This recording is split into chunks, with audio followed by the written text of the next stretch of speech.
Okay, welcome back, boys and girls.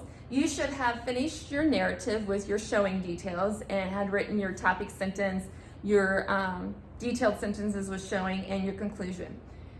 Now we're going to talk about dialogue, showing and telling passages using dialogue. And dialogue is our character speaking. So when we use dialogue, it is characters conversing with one another, what was said, okay? So I have two passages here. I have passage 1 and I have passage 2. And I'm going to read you both. And I want you to think about which one you enjoy better, okay? So here's passage number 1. The next day at recess, I asked some of the American kids in class what they had for Thanksgiving.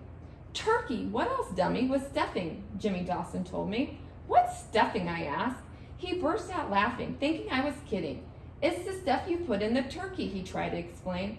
Oh, you mean like candy and a piñata, I proposed. No, dummy, with bread and celery and other stuff. That's why they call it stuffing, he tried to clarify. Oh, okay, I pretended to understand exactly what he meant. Okay, so there's our first passage. Now let's listen to our second passage. The next day at recess, I asked some of the American kids in class what they had for Thanksgiving. Jimmy Dawson told me he had turkey and stuffing. I pretended to understand what stuffing was. So let's think about the difference between these two passages. Okay? Which one do we like better? Which one adds more detail? Which one gives us a better understanding of what's going on? Well, that would be passage number 1, because passage number 1 is a showing passage, okay? It's providing us with more information, more detailed information to put that picture in our head of what's going on. And it has dialogue. It has conversation between our characters. Where passage 2 does not offer us any dialogue. It doesn't have that conversation. So therefore, passage 2 is a telling passage, okay? It doesn't give us showing details. It's telling us exactly what happens, okay? Without adding any details, any extra information, which makes it kind of boring. So when we write, we want to ensure that we're using dialogue, conversation, instead of just telling, okay? So it's really important that we add dialogue, that we add conversation to our writing. Now, when we use dialogue, we have rules. There's 5 rules, 5 simple rules for using dialogue while writing. And that's getting cut off. Oh, there we go, maybe, okay. So I need you now turned to page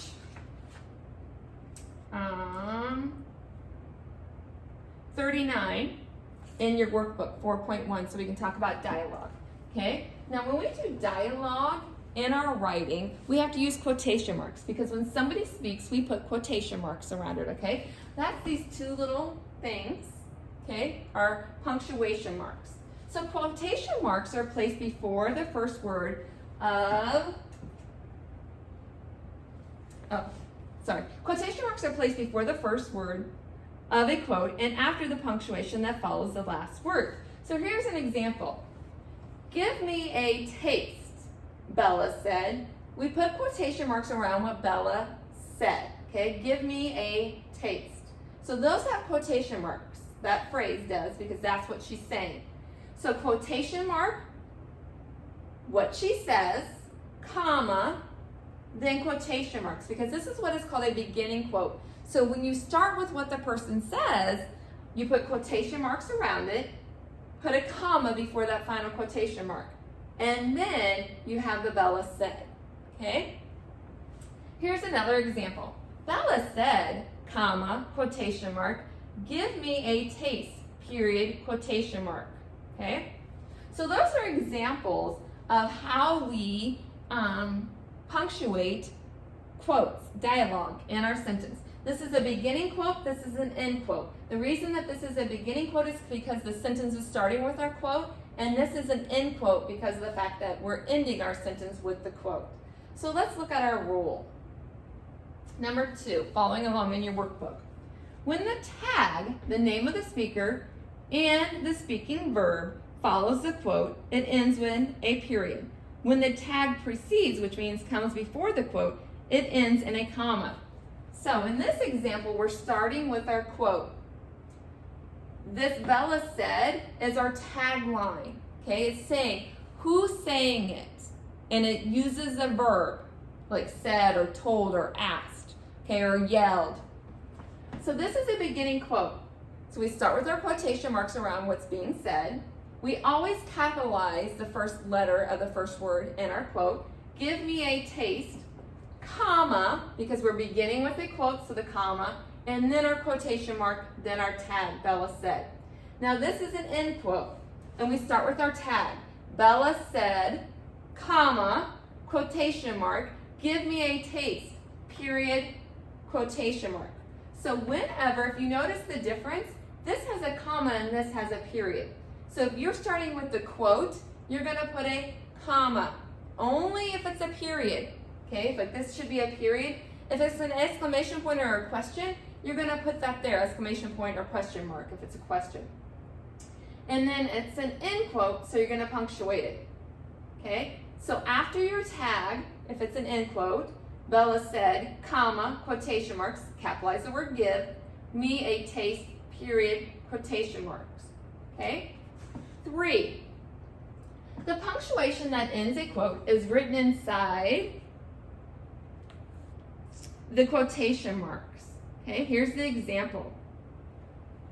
May I have a taste? So you're asking a question, Bella asked is the tag.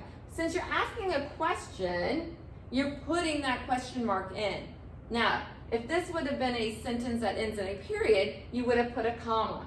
If it ends in an exclamation point, you're going to put the exclamation point. Bella demanded, give me a taste. Since Bella is demanding, this is our tagline, you're going to put a comma, quotation marks, give me a taste, ends in an exclamation point, then your quotation mark, okay? Let's look at our next one.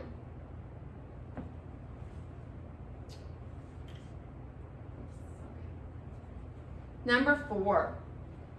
When the tag follows a quote, quotes that do not end in an exclamation point or question mark end in a comma instead of a period. So here's our example. Give me a taste. Since this doesn't end in a question mark or an exclamation point, we're going to put a comma. So if you start with a quote, you're going to put a comma if it is a sentence that would end in a period. If it's a sentence that ends in a question mark, you put a question mark. If it ends in an exclamation point, you put an exclamation point. Okay? That's only if you start with your quote and then have your tagline, Bella said. Number 5, when writing dialogue between 2 or more speakers, okay, there's 2 people talking, begin a new paragraph each time the speaker changes. So each time you get a new speaker, you have to start a new paragraph, okay? So Bella jealously stared at Jeremy's ice cream. She had not had ice cream in weeks. Give me a taste, she said. So there's Bella talking. Now Jeremy's going to talk, so we're going to leave a space and start a new paragraph. I paid for this. Go buy your own, Jeremy answered. Excuse me. Now Bella's going to talk again, so we're going to start a new paragraph. Please, Bella begged. Jeremy did not answer for a few seconds. He looked back and forth between his ice cream cone and Bella. Now it's going to change speakers again. Fine, Jeremy conceded, handing Bella the cone. You can have a lick, but that's it.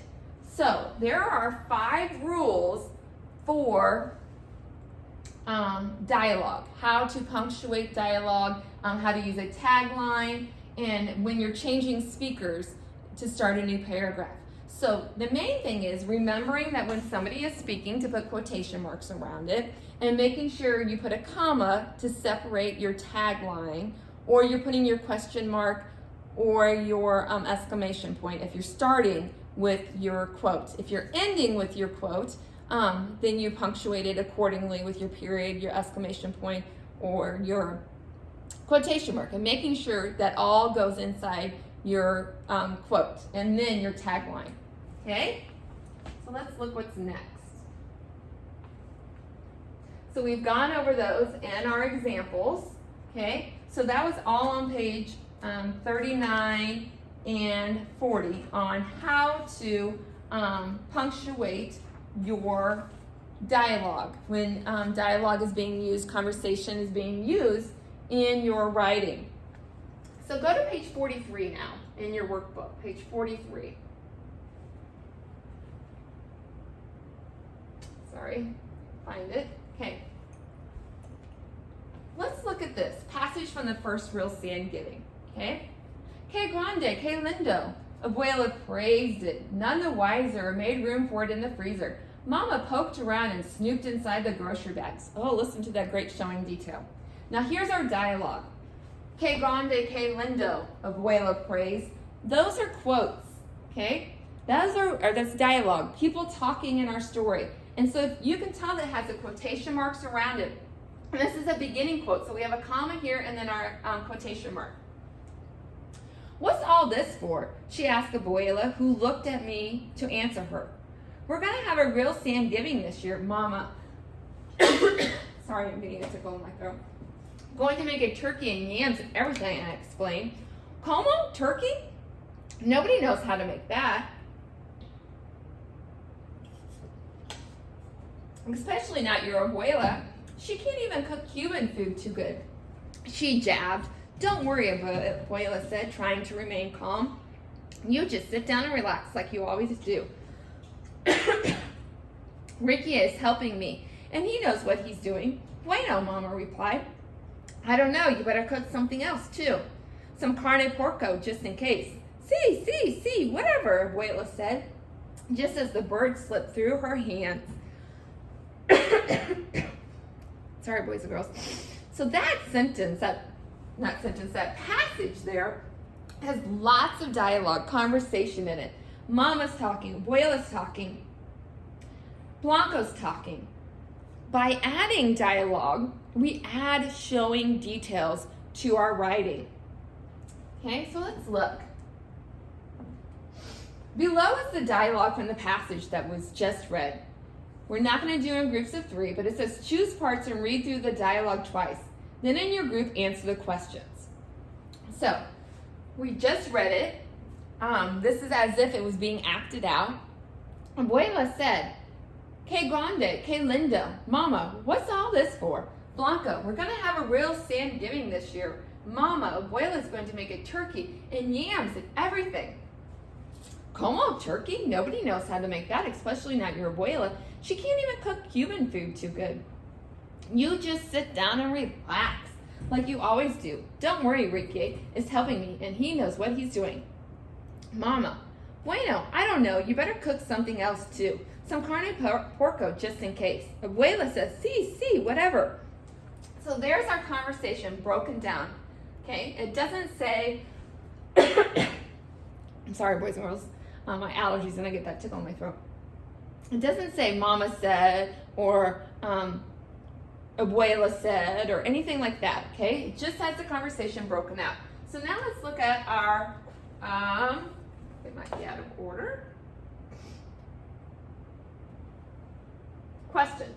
It says, find a line of dialogue that helps show the relationship between Mama and Abuela is like. And then you're going to copy that quote, okay? So we go back to our dialogue, and where do we see what it is like between Mama and Abuela, okay? And you would copy, como turkey, nobody knows how to make that right here, especially not your Abuela. She can't even cook Cuban food too good. So you would copy that sentence right there onto number 1, okay? So, let me get my book, and you're going to copy the quote and then explain how it describes the relationship. She can't even cook Cuban food. We're going to put quotation marks around it because it's coming directly from the book. Too good. Period, quotation marks. Okay? Now we're going to say this quote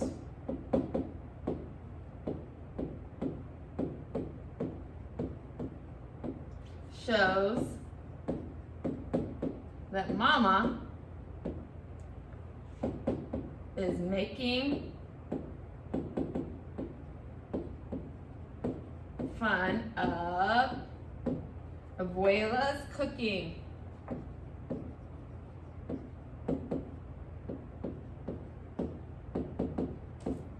Okay, so that's number one.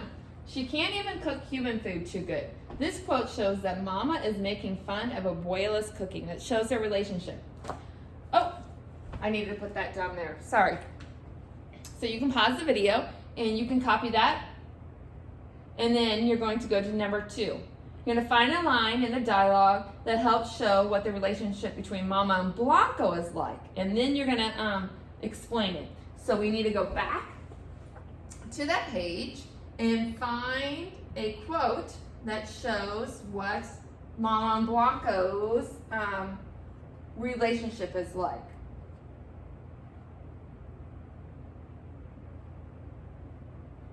Okay, so I'm going to copy that. Como turkey, nobody knows how to make that. Okay, or let's see.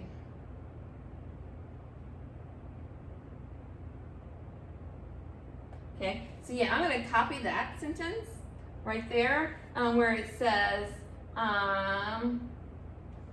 Como turkey, nobody knows how to make that, okay? And to show their relationship. So I'm going to copy that sentence.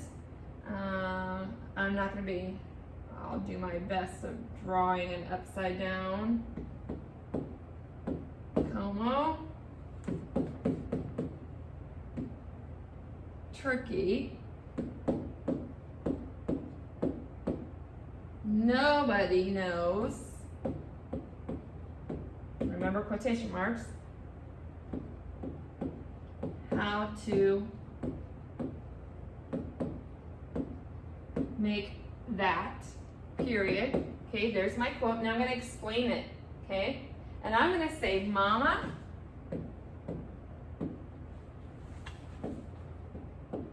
doesn't believe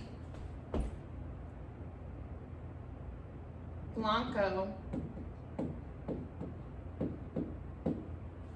can have a real Thanksgiving. So Mama doesn't have confidence in Blanco. Okay, that shows about their relationship.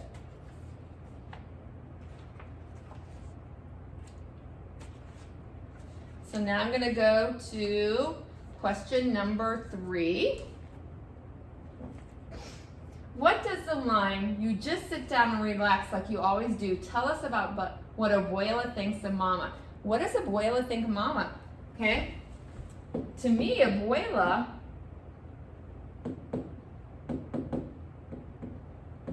thinks Mama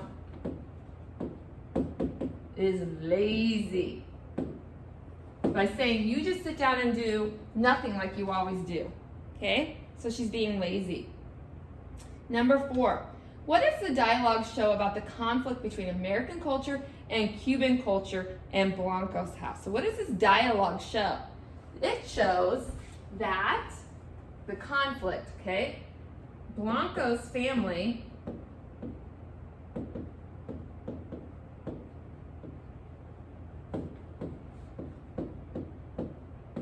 doesn't know much about American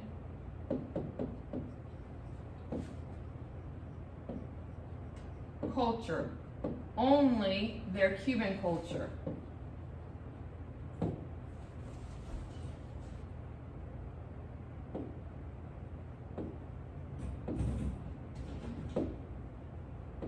And I would say that they don't want to try to learn about their American culture, okay? They don't want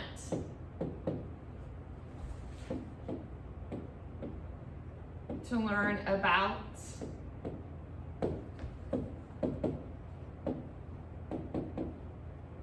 American culture. They lack the knowledge of it, you know? So we've answered those questions. You can pause the video, okay? And then once you have those answered, you're going to go to page 47, okay? Page 47. And you're going to read page 47 yourself. It says, reread the following paragraph from today's excerpt and underline the lines of dialogue, the words and quotes. So anything that has a quotation mark around it, you're going to underline. Okay, so I'll get you started, and then you're going to finish it on your own. Okay, so the moment of truth was at hand, or rather a mouth, as everyone began eating. Not even a minute later, Mama asked. Okay, so here's our quote. It has quotation marks around it.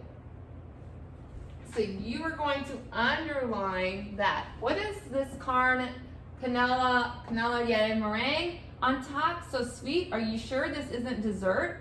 See how it has the quotation marks around it? So you're going to underline anything that has quotation marks around it. Okay? Abuela instantly responded to her sperm.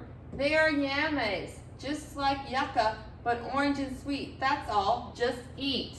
Okay? So you're going to keep on reading, and anytime you have dialogue, you're going to underline that dialogue. So if it has quotation marks around it, you're going to underline it. Once you have that done on page 47, you are going to answer questions on page 48, okay? So on page 48, you're going to answer those questions.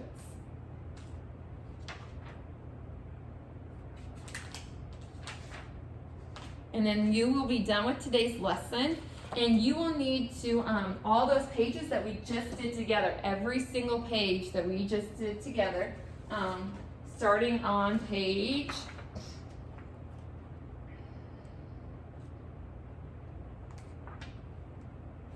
I closed my book and I shouldn't have.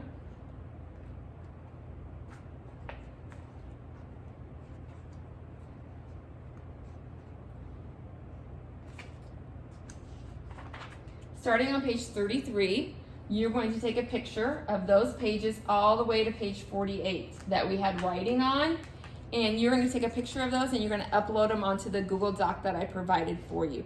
Each page you need to add to that one Google Doc, okay? So take a picture, add it, then take a picture of the other one and add it. So all those pages, 33 through 48, you need to take pictures of and put it onto that Google Doc that I provided for you. Okay, so remember, today we talked about showing details, putting that vivid picture in our reader's head through writing. And we talked about dialogue and how dialogue helps add to those showing details and how to use dialogue in our writing. Good luck with that, boys and girls.